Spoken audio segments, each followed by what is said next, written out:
Hey Judy, what's wrong? It was a cold day, with Christmas songs playing everywhere in the city.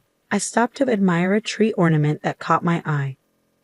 My husband, his breath visible in the chilly air, turned his head to look at me from a few steps ahead. He smiled softly, his ears red from the cold. I adored the way he looked at me. Nothing. Let's go home and have dinner. I made hot stew for this especially cold day. Sounds great. Laughing, we held hands and walked down the street. From somewhere, a familiar Christmas song reached my ears. My name is Judy, and what I'm about to tell you is a rather strange Christmas miracle I experienced a few years ago, along with the story leading up to it. You're late. Before I could respond, my husband Dan's anger hit me like a wave. Where have you been?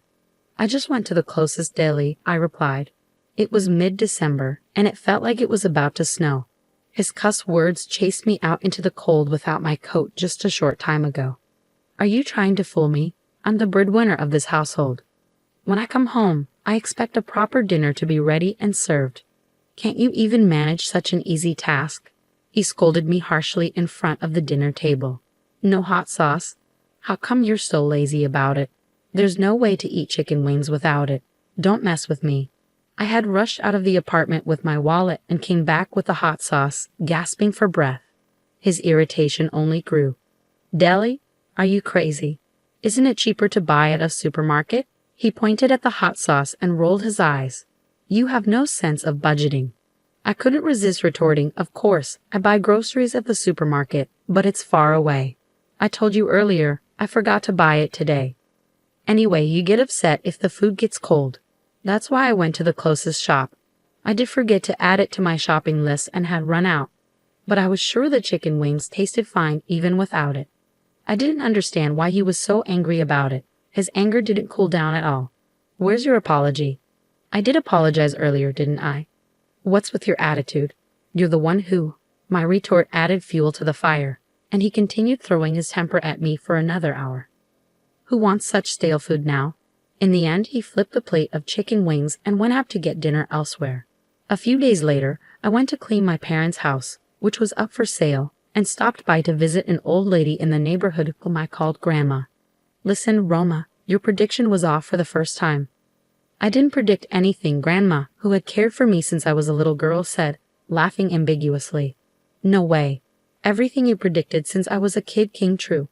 If they weren't predictions, then prophecies, I said with a wry smile.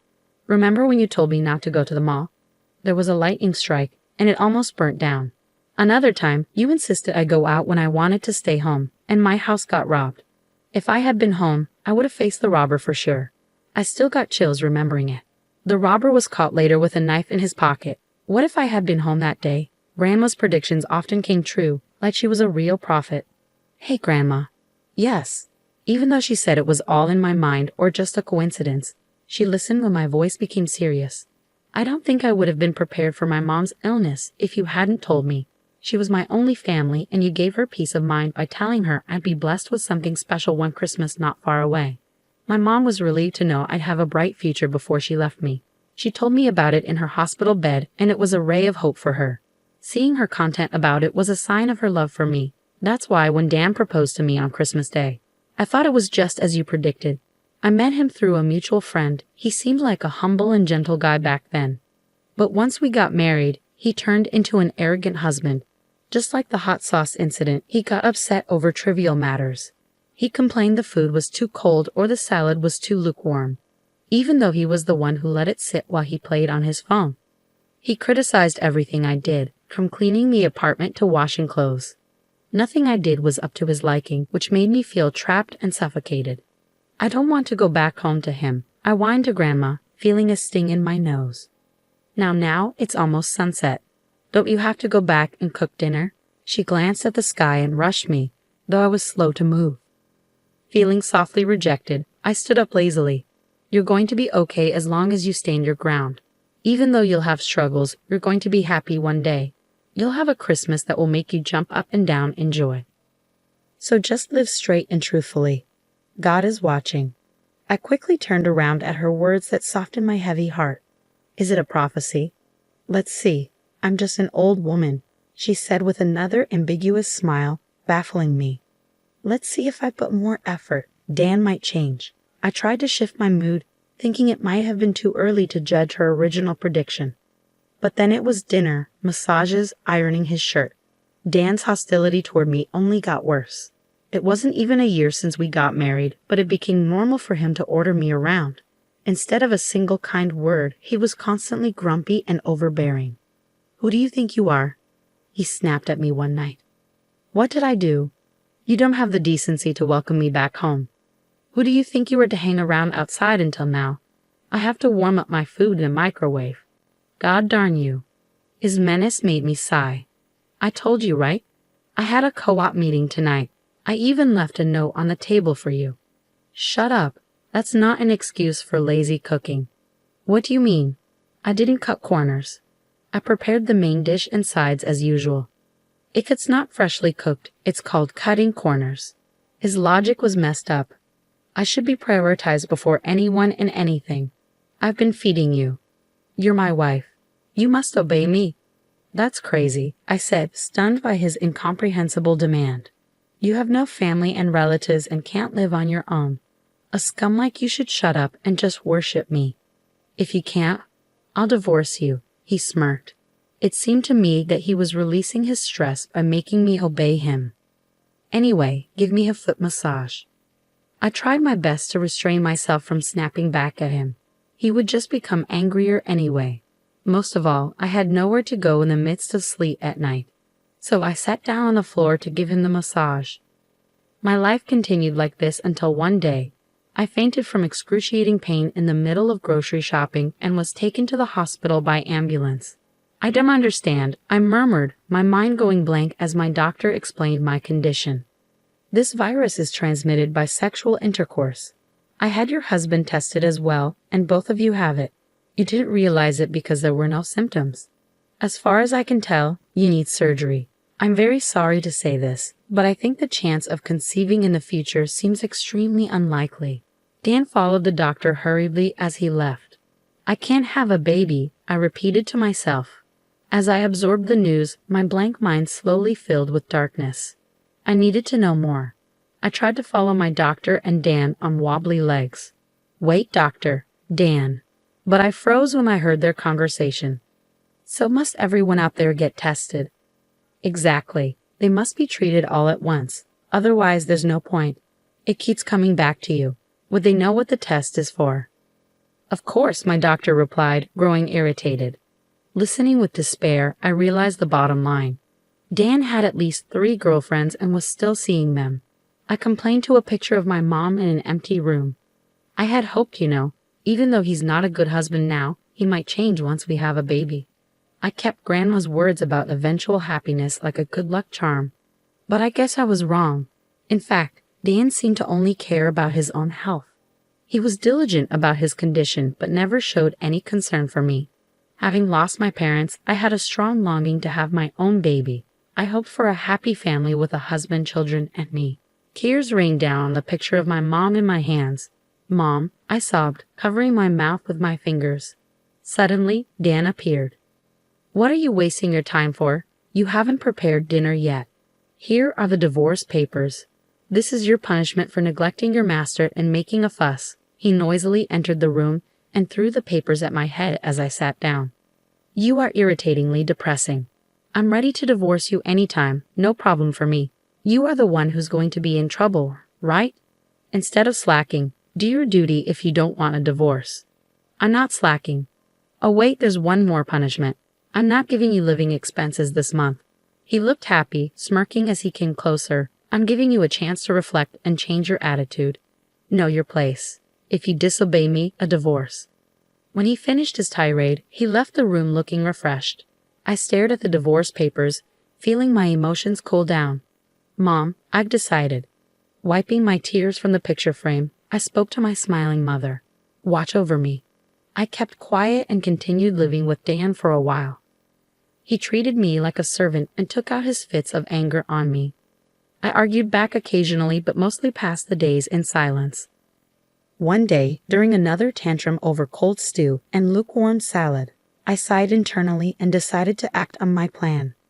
"If I don't obey you, you're getting a divorce, right?" "Right. If you don't want me to leave you, reflect on your stupidity, he sneered, leaning back in his chair. You're a bit weak upstairs, aren't you? What the? He fluttered his eyes in surprise at my reply. What did you just say? You repeat the same thing every time. Do you know what vocabulary is? You only utter the word divorce over and over. Your lack of vocabulary is quite sad. What the heck? Let's get a divorce. It's totally fine with me. I'll be a stranger to you, just as you wish. What the? Are you serious? I smiled and said my farewell. His mouth hung open, and he even forgot to get angry as usual. I've already moved all my necessary things out of here. If there's anything you don't need, just throw it away. Goodbye. I shuffled off the apron I had bought and left. When I got married, I folded the apron lightly, placed it gently in front of Dan, and put the house keys on top of it. I looked at him one last time, then left the house with my pre-packed suitcase. What the heck is going on? He yelled, snapping out of his confusion. I could care less. Yay, I'm free, I thought, pretending not to hear anything. With a refreshed feeling, I made my way lightly to my parents' house where I decided to live again. A year later, the divorce was finalized, yet Dan continued contacting me. You were sorry, weren't you? I'll take you back if you apologize. A wife should. His texts were relentless. But I turned off notifications and ignored them, something I'd never done during our marriage. After much persistence from him, I decided to have a final face-to-face meeting at his parents' house. Why have you been ignoring me? Dan asked sensibly, trying to behave in front of his parents.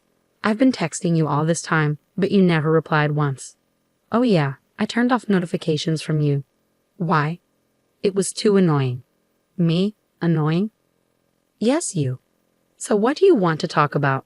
His face slowly turned red with anger as I answered in a deliberately annoyed manner. What's with your attitude in front of my parents? What the heck is wrong with you? He finally shouted louder, but then remembered where he was and uttered an apology that he had never made in our marriage. I thought to myself, wow, amazing. He knows how to apologize. I tried my best to resist the urge to make fun of it and prompted him onward. What do you need to talk to your ex-wife about? Hold on, why are you acting so strange? Aren't you struggling after the divorce? How are you living now? He sounded concerned, yet he never came to check on me even though he knew where I was. I didn't mind getting back together if that's what you want. Doesn't that make you happy? He asked. Not at all. I almost laughed at his overconfidence. It doesn't make me happy and doesn't help me in any way. I'm making enough income to support myself. Besides, the living expenses you gave me were only $500 a month. It wasn't enough for what we needed. I mean, you're the one struggling to manage without me, right? The cost I was covering for you is gone, and I'm much more comfortable being alone now. I don't understand the point of getting back together after being free. Puzzled by my casual attitude, he remained unsettled in front of his parents. Listen, Dan, stop acting like a kid who got caught doing mischief and calm down. There's no point in trying to make yourself look good. They know all your secrets. What secrets? I sighed and decided to reveal the truth. You're mistaken about me. I wasn't just a housewife. I told you that I used to live abroad because of my late father's work, right? I used the German I learned back then to translate at home. There were many materials on the bookshelves, you know. I didn't care for those. Those were materials and manuscripts before translation. You never touched them since you had no interest, right? Thanks to that, I was able to hide some equipment to record you. Wait. He was stunned by the word recording. It was his father who presented the evidence. See, all your secrets, like how you used to treat me, are out now. Your parents were in tears watching this and apologized to me. They are ashamed to have raised a son who treated me horribly. Well, being under the spotlight almost made him run for the hills, but his mother grabbed him and made him sit again. She signaled me with her eyes, and I pulled out the papers. These are copies of our divorce papers. There are parts marked with a red circle, which I pointed out to Dan. You know them, don't you? No way. It was understandable for him to be in shock. What I pointed to were the witness signatures, names of people he knew very well. Actually, there wasn't enough space. You had more than 2 girlfriends, right? Wait a sec. No more waiting. Before I could continue, a resentful voice echoed. You never told us about the STD. We only had a relationship with you. That means you brought it in from somewhere else, didn't you? What am I? A fling. Didn't you say we'd get married one day? That's a statement only a bachelor should say. Oh no. We watched the video too. You are a villain, not only to us but to all women. You are the number one public enemy. You are finished.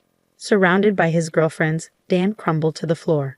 His parents sighed exaggeratedly. I had a private detective look into his girlfriends and secretly contacted them. Of course, I had told my ex-in-laws the whole story too. The result was this chaos. Your game is up now. There was a strong request from his parents that their son needed punishment. All his girlfriends and I demanded compensation from him. He worked for a company owned by a family member of his mother, so the payments were deducted from his payroll to prevent him from escaping. He was forcibly taken back to his parents' home and under their strict supervision faced a long period of compensation payments. 6 years have passed since then. Hey Judy, what's wrong? It's a cold day when Christmas songs play everywhere in the city. I stopped to look at a tree ornament that caught my eye. My husband, whose white breath clings in the air, turns his head to look at me from a few steps ahead. He's smiling softly, his ears red from the cold. The little girl in his arms also has rosy cheeks. I adore them so much. Grandma's prediction is actually amazing, I murmured. My current husband is surprisingly the brother of one of Dan's girlfriends. I hit it off with the girlfriends afterward and sometimes hang out with them. I met him by chance, and he gently soothed my depression. It's really a strange story. If it wasn't for what happened with Dan, I'm sure I wouldn't have met my current husband. So that's what Grandma meant when she said I'd struggle but be happy, I mused. Once again, I was amazed by Grandma's prediction. Moreover, after we got married, I got pregnant, which was said to be extremely unlikely. I remember getting sick on Christmas Day and being rushed to the emergency room, where the doctor indicated I was pregnant. I was literally jumping up and down with my husband, and the annoyed nurse scolded us to keep calm and rest. It was a true Christmas miracle. This time of year makes me reflect deeply. I've been hurt a lot by Dan, but now I'm so happy. Mommy, I came out of my thoughts when my daughter left my husband's arms and clung to me in her fuzzy coat. Nothing. Let's go home and have dinner. It's hot stew for an especially cold day. I've already prepared it. Sounds great, yay. Laughing, we held hands and walked down the street. From somewhere, a familiar Christmas song reached my ears.